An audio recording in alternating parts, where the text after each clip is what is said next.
یہ نبی علیہ السلام کی خدمت میں مشورہ دیا کرتی تھیں. حضرت جس لیے ابن حشام نے اپنی کتاب میں لکھا کانت لہو وزیرا، یہ نبی علیہ السلام کی وزیرہ تھی اور ان کو کاموں میں مشورہ دیتی تھی. یہ بیویاں اچھے مشورے دیتی ہیں تو دیکھیے پھر ان کو بھی عزتیں ملتی ہیں. نبی علیہ السلام صلح حدیبیہ کے موقع پر تشریف لے گئے. آپ نے اس وقت احرام باندھا عمرہ کرنے کی نیت سے، مگر کفار نے راستے میں آگے جانے سے آپ کو روک دیا. آپ صلی اللہ علیہ وسلم نے ان کے ساتھ صلح کر لی اور یہ تسلیم کر لیا ہم اس دفعہ واپس چلے جاتے ہیں. چنانچہ آپ صلی اللہ علیہ وسلم نے صحابہ کو کہا کہ تم اس وقت احرام اتار دو، ہم واپس چلیں گے. صحابہ کرام جو اتنے عرصے کے بعد اتنی محبتوں کے ساتھ اللہ کے گھر کا دیدار کرنے کے لیے احرام باندھ چکے تھے، اب ان کو یہ بات سمجھ سے بالا تر تھی کہ ہم اتنا کمزور ہو کر صلح کیوں کر رہے ہیں، کافروں کی شرطیں ماننے کی کیا ضرورت ہے، اللہ نے ہمیں قوت بازو دی ہے، ہم جا رہے ہیں، راستہ اگر کوئی روکے گا ہم ان کے ساتھ نمٹ لیں گے. مرد لوگ مجاہد لوگ ہمیشہ اسی جذبے والے ہوا کرتے ہیں، تو ان کے دل میں یہ خیال تھا. مگر اللہ کے محبوب نے اللہ کے حکم سے صلح کو زیادہ پسند فرما لیا اور اس کو فتح مبین فرما دیا. مگر صحابہ کرام حیران تھے، احرام جو باندھ چکے ہم اس کو کیسے اتاریں؟ تو نبی علیہ السلام نے فرما بھی دیا احرام اتار دیے جائیں. صحابہ ہکا بکا حیران بیٹھے ہیں، خاموش ہیں، کیا خبر، وہ ان کو سمجھ ہی نہیں آ رہی کہ اب ہم کیسے احرام اتاریں. یہ حال دیکھ کر نبی علیہ السلام اپنے خیمے میں تشریف لے گئے. ام سلمہ رضی اللہ تعالیٰ عنہ آپ کے ساتھ تھی. آپ نے اپنی اہلیہ کو بتایا.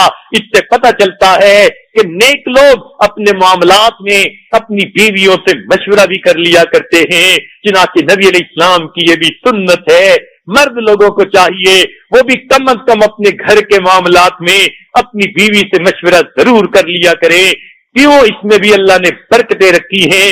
وَأَمْرُهُمْ شُورَىٰ بَيْنَهُمْ، اور ان کا تو عمل آپس میں مشورہ ہوتا ہے اور اس کے ساتھ گویا اچھی زندگی گزرتی ہے. مشورہ کرنے سے اللہ تعالیٰ بہت ساری پریشانیوں سے بندے کو بچا دیتے ہیں. گھر میں الفتیں محبتیں بڑھ جاتی ہیں اور ایک دوسرے کے ساتھ غلط فہمیاں پیدا نہیں ہوا کرتی. تو دیکھیے اللہ رب العزت کے محبوب نے اپنی اہلیہ کے سامنے جا کر یہ کیفیت بتائی کہ اسماء میں نے کہہ دیا ہے سب کو کہ وہ اپنے جانوروں کو ذبح کر دیں اور اپنے احرام اتار دیں، مگر سب حیران ہیں. ان کے تو عقل میں بھی نہیں تھی کہ ہمیں رستے سے واپس جانا پڑے گا، اب کیا کیا جائے. اسماء رضی اللہ تعالیٰ عنہ، ام سلمہ رضی اللہ تعالیٰ عنہ اتنی زیادہ عقل مند تھی. انہوں نے کہا اے اللہ کے محبوب آپ کیوں پریشان ہوتے ہیں، آپ خیمے سے باہر تشریف لے جائیے، اپنے جانور کو ذبح کر دیجئے اور اپنے احرام کو اتار دیجئے. جب آپ ایک عمل کریں گے یہ سب آپ کے عاشق صادق ہیں، یہ وہی کریں گے جو آپ کو کرتا ہوا دیکھیں گے. اتنا پیارا مشورہ تھا. اللہ کے محبوب باہر تشریف لائے، آپ نے اپنے جانور کو ذبح کیا، احرام اتارا. عاشقوں نے دیکھا، انہوں نے بھی جانور ذبح کر کے احرام اتار دیے. دیکھیے اتنا بڑا مسئلہ اتنی آسانی کے ساتھ حل ہو گیا. تو دیکھیے میاں بیوی کو آپس میں محبتیں بھی ہوتی ہیں، تو بیویوں کو چاہیے کہ اس طرح خامدوں کی ہمدردی کیا کریں، ان کو اچھے مشورے دیا کریں، ان کے ساتھ اخلاص کی زندگی گزارا کریں. ان کی خاطر کوئی بھی قربانی دینی پڑے تو قربانی دینے سے پیچھے نہ ہٹے. تو پھر خاوند کے دل میں خود بخود بیوی کی محبت آتی ہے. اللہ کے محبوب اپنی بیویوں کے ساتھ بہت محبت کی زندگی گزارتے تھے. چنانچہ اس کے تو بہت سارے واقعات ہیں، اس محفل میں اکیلے تو بیان ہو نہیں سکتے. بتانا صرف اتنا مقصود تھا کہ ام سلمہ رضی اللہ تعالیٰ عنہ کے مشورے نے دیکھو کیسا اچھا کام کر دکھایا. تو بیویاں جب خلوص کا مظاہرہ کرتی ہیں تو خاندوں کے دل میں اپنی جگہ بنا لیتی ہیں. چنانچہ دوسری مثال نبی علیہ السلام کی بڑی صاحبزادی زینب رضی اللہ تعالی عنہا کی ہے. ان کو ان کے خاوند نے اتنی محبت دی کہ اگر وہ ہجرت کے لیے بھی تیار ہو گئی تو خاوند نے بات کو مان لیا. پیچھے قریش مکہ نے پوری کوشش کی کہ ان کا نکاح کسی اور لڑکی کے ساتھ کر دیا جائے. اب ذرا آپ غور تو کیجئے, کسی مرد کو آ کر اگر یوں کہا جائے اس پورے شہر میں تمہیں جو لڑکی زیادہ خوبصورت لگے, پسند آئے, ہم اس کے ساتھ تمہارا نکاح کر دیں گے, تو مرد کے دل میں تو میلان پیدا ہو ہی جاتا ہے, اتنی اچھی خوبصورت بیوی مل جائے گی. مگر نہیں, زینب رضی اللہ تعالیٰ عنہ نے اپنی وفا سے, اپنی خدمت سے, اپنی محبتوں سے خاوند کے دل پہ ایسی چھاپ لگا دی تھی, محبت کی وہ حرارت ان کو دے دی تھی. اب انہیں کوئی چیز اچھی نہیں لگتی تھی, اگرچہ اس وقت انہوں نے اسلام قبول نہیں کیا, مگر صاف کہہ دیا میں ان کو طلاق ہرگز نہیں دے سکتا. یوں سمجھیے گویا یوں کہہ دیا میری زندگی تو ان کے بغیر ادھوری ہے. تو نیک بیویاں یوں اپنی نیکی کی وجہ سے اپنے خامدوں کے دلوں میں اپنی جگہ بنا لیتی ہیں. تو بیویاں جہاں دنیا کے معاملے میں خامن کی مددگار بنے, دین کے معاملے میں کیوں نہ بنے. اس لیے ہم اگر تاریخ اسلام کو پڑھتے ہیں تو کتنی صحابیات ہیں جنہوں نے اپنے خامدوں کو دین کی طرف دعوت دی اور بالآخر ان کے دین قبول کرنے کا ذریعہ بن گئی. چنانچہ ایک صحابیہ, ان کا نام ام حکیم رضی اللہ تعالیٰ عنہ ہے, وہ اکرمہ رضی اللہ تعالیٰ عنہ کی بیوی ہیں, اور یہ اکرمہ ابو جہل کے بیٹے ہیں, مسلمانوں کے بہت بڑے دشمن ہیں, مسلمانوں کے خلاف ہر وقت سازشیں کرنے میں مصروف رہتے ہیں. انہوں نے مسلمانوں کی مخالفت میں کوئی کمی نہ چھوڑی. چنانچہ جب مکہ فتح ہوا تو اگلے دن ام حکیم نبی علیہ السلام کی خدمت میں حاضر ہوئی اور انہوں نے اسلام قبول کر لیا. اسلام قبول کرنے کے بعد نبی علیہ السلام کی خدمت میں عرض کیا, اے اللہ کے محبوب, آپ میرے خامند کو جان کی امان دے دیجئے, تو وہ آپ کی خدمت میں آئیں گے اور اسلام قبول کر لیں گے.